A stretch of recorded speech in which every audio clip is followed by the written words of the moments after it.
Hello guys, Hindi भाई sovereign channel में आपका फिर से एक बार स्वागत है। हम लेके आए भारतीय संविधान में चैप्टर जो है वो है ऐतिहासिक पृष्ठभूमि, जिसकी मैंने एक क्लास करवा दी है। वो जाके देख लेना। अब ये दूसरी क्लास है, तो क्वेश्चनों को फिर शुरू करते हैं। और क्लास अच्छी लगे तो सब्सक्राइब जरूर करना दोस्तों। हमारे देश का संवैधानिक नाम है, ये तो दोस्तों आप लोगों को दिखता ही होगा। क्वेश्चन क्या है? भारत अर्थात इंडिया। Option number B. अगला प्रश्न, स्वतंत्र भारत के प्रथम कानून मंत्री कौन थे? वेरी मोस्ट इम्पोर्टेंट क्वेश्चन है और कई बार एग्जामों में देखा गया है। तो कौन थे कानून मंत्री प्यारे दोस्तों? तो इसका सही answer option number doctor B R Ambedkar.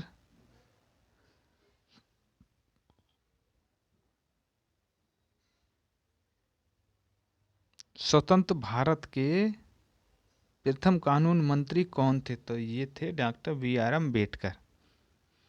अगला प्रश्न,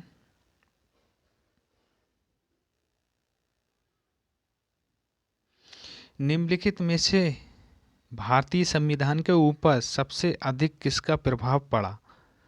तो किसका प्रभाव ज़्यादा पड़ा था तो दोस्तों? तो इसका सही आंसर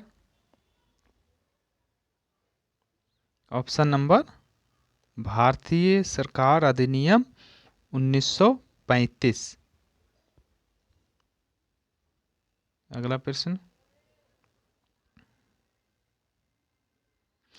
संविधान की संरचना की परिकल्पना का उद्भव सबसे पहले कहाँ हुआ? संविधान की संरचना की परिकल्पना का उद्भव सबसे पहले कहाँ हुआ था दोस्तों? तो सबसे पहले ये ना तो जापान में हुआ था, ना स्विट्जरलैंड में हुआ था, ना फ्रांस में हुआ था। ये हुआ था ब्रिटेन में। Option number C. और ब्रिटेन में भी हुआ था 1608 ईस्वी में। ठीक है, चलिए अगला प्रश्न, किस देश ने सबसे पहले विश्व को लिखित संविधान दिया? किस देश ने दिया था तो दोस्तों? ना ब्रिटेन, ना रूस, ना ऑस्ट्रेलिया, ये दिया था अमेरिका ने वर्ष 1787 में।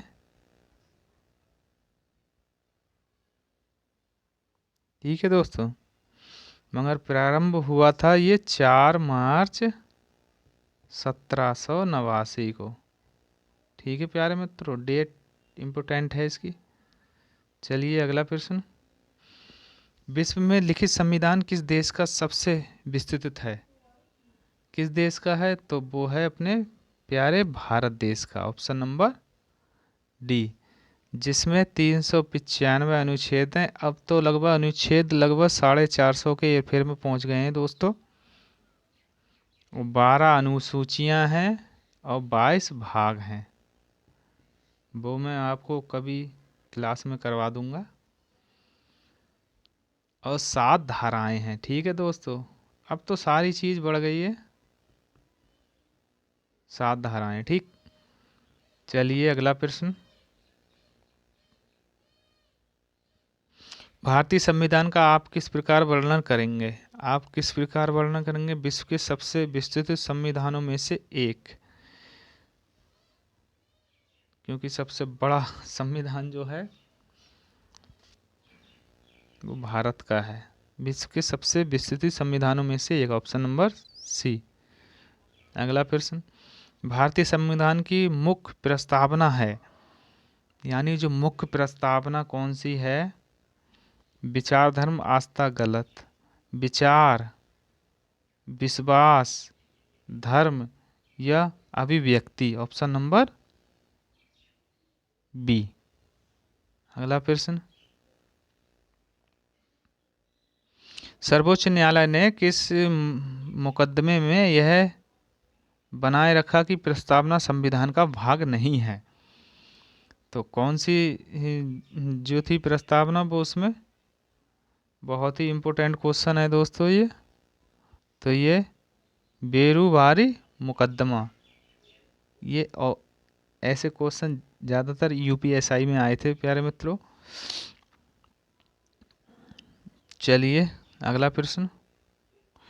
स्वतंत्रता प्राप्ति के पश्चात भारतीय राष्ट्रीय कांग्रेस का पहली बार विभाजन कब हुआ? ये भी इम्पोर्टेंट है।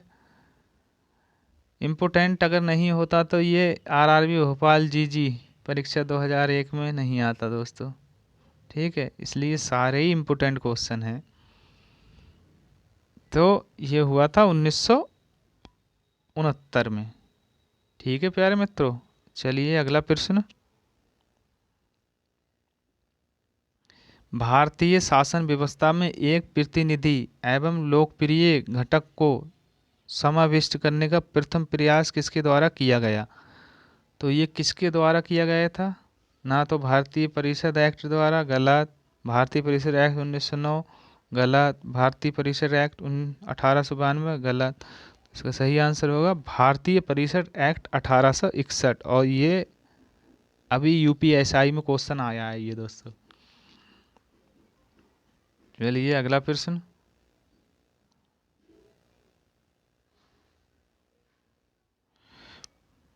इसमें ये पूछा है कौन किसका भाग समर्थन करता है। ठीक है दोस्तों, पूना समझौते ने, यानी कथन ये है, पूना समझौते ने संप्रदाय अवार्ड का प्रयोजन विफल कर दिया। आर इसने अनुचित जाति एवं अनुसूचित जनजाति के लोगों के लिए संसद एवं राज्य विधानसभाओं में सीटों के आरक्षण के मार्ग को प्रशस्त किया। तो इसका सही आंसर ए और आर दोनों सही हैं। आर जो है ए का सही स्पष्टीकरण करता है, ऑप्शन नंबर ए। अगला प्रश्न। निम्नलिखित में से कौन भारत में समस्त ब्रिटिश संवैधानिक प्रयोगों में से सबसे अल्पकालिक सिद्ध हुआ? तो कौन सिद्ध हुआ था? तो इसका सही answer Government of India Act 1900, गलत। द इंडियन काउंसिल एक्ट 1900, गलत। तो Pitt's India Act 1764, option number C. अगला प्रश्न। विभिन्न धार्मिक संप्रदायों तथा अन्य दलों द्वारा प्रदर्शित की गई अलगाववादी प्रथा निम्नलिखित में से किसका विशिष्ट लक्षण थी? तो ये किसका विशिष्ट लक्षण थी दोस्तों? तो इसका सही आंसर दोस्तों क्या होगा? भारतीय परिषद अधिनियम 1861, गलत। तो ये थी भारत सरकार अधिनियम 1919, ऑप्शन नंबर बी। अगला प्रश्न। निम्नलिखित में से किसका सबसे अधिक प्रभाव भारतीय संविधान के आपातकालीन उपबंध के ऊपर है? किसका प्रभाव है दोस्तों? तो इसका सही आंसर क्या होगा दोस्तों? जर्मनी का वेइमर संविधान, ऑप्शन नंबर बी। अगला प्रश्न।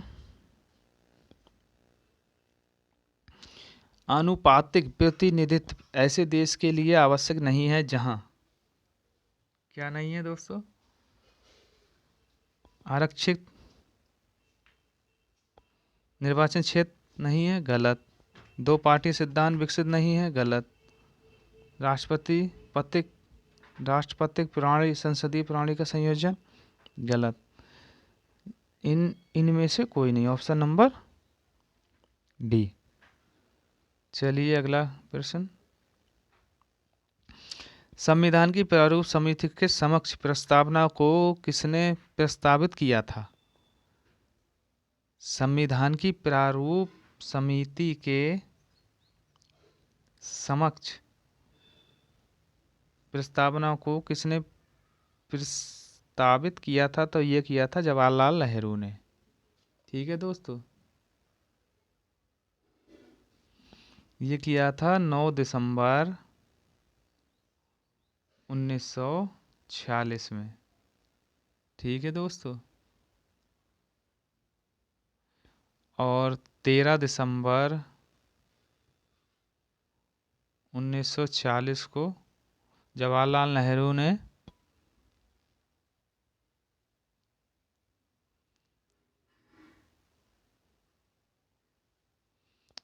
प्रस्ताव पेश किया।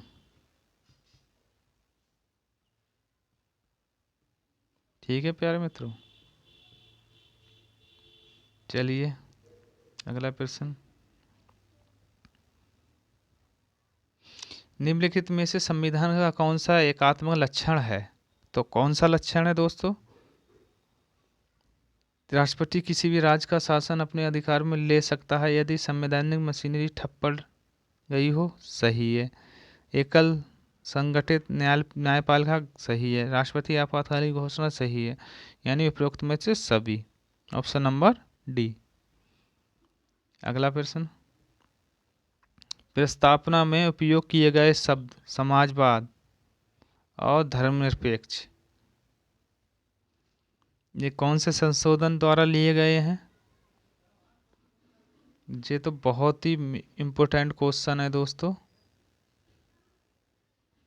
ये लिए गए हैं 42वें संविधान संशोधन द्वारा जोड़े गए थे। ठीक है, इम्पोर्टेंट क्वेश्चन है। अगला प्रश्न। और ये जोड़े गए थे 1976 में। ये डेट भी इम्पोर्टेंट है दोस्तों। ये डेट और 42वें संविधान संशोधन की प्रस्तावना। ठीक है दोस्तों, 1976 और डेट 1976 बहुत इम्पोर्टेंट डेट है ये। चलिए अगला प्रश्न। निम्नलिखित में से कौन भारत को एक धर्मनिरपेक्ष राज्य बताता है? कौन बताता है धर्मनिरपेक्ष राज्य बताता है? तो ये बताता है मूल अधिकार गलत, नवी अनुसूची गलत, निर्देशक सिद्धांत गलत। ये बताता है संविधान की प्रस्तावना। Option number D. अगला प्रश्न। भारतवर्ष ने एक बदशाली केंद्र के साथ संघीय पद्धति की धारणा कहाँ से ली? तो ये संघीय पद्धति की अवधारणा कहाँ से ली थी? तो ये ली थी दोस्तों कनाडा से। Option number B. अगला प्रश्न। निम्नलिखित में से कौन सी एक विशिष्टता संविधान निर्माताओं के द्वारा संयुक्त राज्य अमेरिका के संविधान से ली गई है? संविधान तो कौन सी ली गई है दोस्तों? न्यायपालिका की भी ली गई है, मूलभूत अधिकार भी लिए गए हैं, सर्वोच्च न्यायालय के न्यायाधीशों की बर्खास्तगी ली गई है। यानी उपरोक्त में से सभी। ये अमेरिका के संविधान से ली गई है। ठीक है दोस्तों। अगला प्रश्न। वर्ष 1947 के बाद निम्नलिखित में से किस राज्य को भारत के संघ के साथ बलपूर्वक मिलाया गया? बलपूर्वक किसे मिलाया गया था दोस्तों? तो ये मिलाया गया था ऑप्शन नंबर डी, यानी ऑप्शन नंबर ए। ठीक है दोस्तों। 16 दिसंबर 1948 को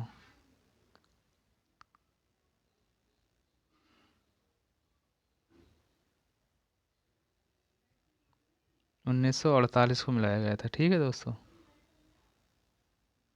इम्पोर्टेंट है। चलिए अगला। भारतीय प्रशासनिक ढांचा का मॉडल निम्नलिखित में से किस देश से लिया गया है? किस देश से लिया गया है? तो ये लिया गया है दोस्तों, इससे भी नहीं, संयुक्त रूस से भी नहीं, कनाडा से भी नहीं, ये लिया है ग्रेट ब्रिटेन से। ठीक है दोस्तों, ऑप्शन नंबर बी। अगला प्रश्न। बिहार राष्ट्रभाषा परिषद पटना का गठन कब हुआ? यानी पटना का गठन पूछ रहा है, तो ये हुआ था दोस्तों 1950। Option number C. अगला प्रश्न। और ये बिहार राष्ट्रभाषा परिषद पटना का गठन 1950 में किया गया था। फादर कामिल बुल्के इसके संस्थापक सदस्य थे। ठीक है दोस्तों, फादर कामिल बुल्के इम्पोर्टेंट है। भारत का संविधान भारत तो कैसे वर्णित करता है, कैसे वर्णित करता है भारत का संविधान? तो ये करता है राजमंडल, गलत, राज्यों का संघ, ऑप्शन नंबर बी। संघ शब्द का प्रयोग यूनियन के अर्थ में किया गया। ठीक है दोस्तों, चलिए। सार्वजनिक हित याचिका की संकल्पना की शुरुआत कहाँ हुई थी? तो ये कहाँ हुई थी दोस्तों? तो ये हुई थी यूएसए, ऑप्शन नंबर सी। अगला प्रश्न, संविधान सभा के संबंध में निम्नलिखित में से कथन सही है? वह वयस्क मताधिकार पर आधारित नहीं था, प्रत्येक निर्वाचन से परिणमित हुआ, वह बहुदलीय निकाय था, वह कई समितियों के माध्यम से काम करता था। तो इसका सही आंसर क्या होगा दोस्तों? तो इसका सही आंसर होगा वह वयस्क मताधिकार पर आधारित नहीं था, वह कई समितियों के माध्यम से काम करता था, ऑप्शन नंबर यानी सी। 1 और 4 ठीक है। अगला, संविधान के उद्देशिका में क्या वर्णित है? संविधान के उद्देशिका में क्या वर्णित है? तो क्या वर्णित है प्यारे दोस्तों? तो इसमें वर्णित है ऑप्शन नंबर बी, समाजवादी, पंथनिरपेक्ष, लोकतांत्रिक, गणराज, ऑप्शन नंबर बी। और ये लिए हैं 42वें संविधान संशोधन द्वारा। बहुत ही मोस्ट इम्पोर्टेंट क्वेश्चन है और ये 1976।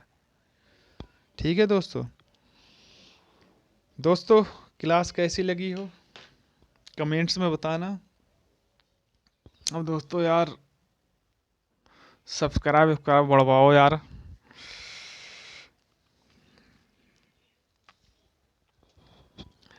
अपने दोस्तों को सेंड करो, भाई मित्रों को सबको बताओ कि हिंदी भाई सोवरन चैनल पे जाके यूट्यूब पे हिंदी भाई सोवरन चैनल को सर्च करें। दोस्तों मिलते हैं फिर अगली क्लास में, तब तक के लिए धन्यवाद।